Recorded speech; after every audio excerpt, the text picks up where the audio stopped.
We're going to begin with the celebration of former President George H.W. Bush's life and legacy. The nation's 41st president lying in state at the Capitol Rotunda. That's a live look right now, and you see people are lining up again this morning, as they did all throughout the night, to pay their respects.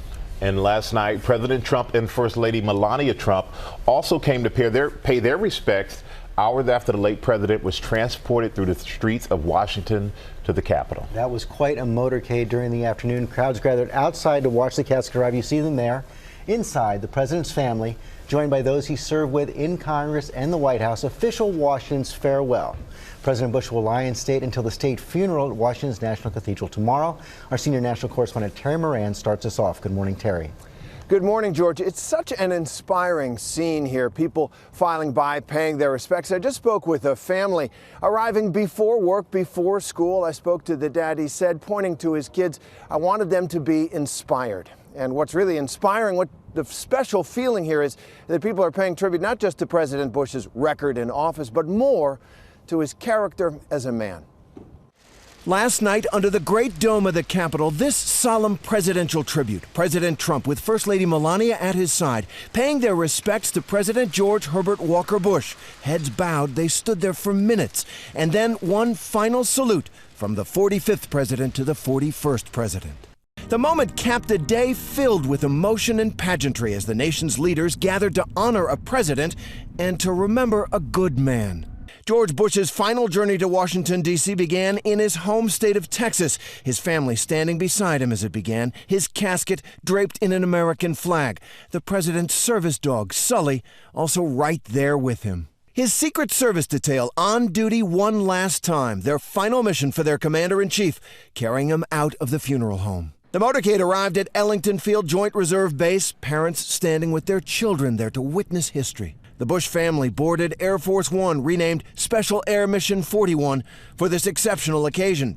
And when it arrived at Andrews Air Force Base late afternoon, Navy sailors from the USS George H.W. Bush were waiting, standing at attention.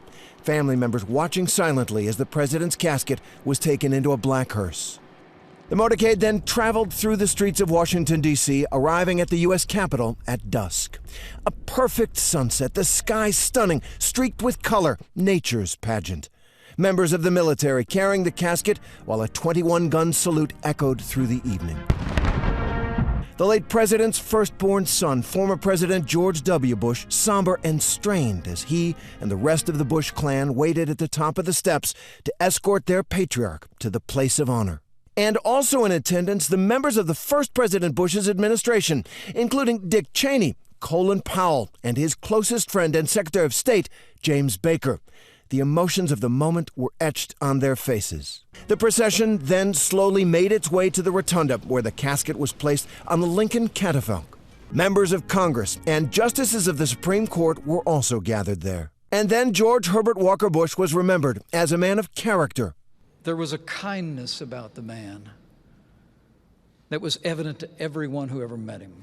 As a public servant whose life impacted millions. He made monumental contributions to freedom with a fundamental decency that resonates across generations.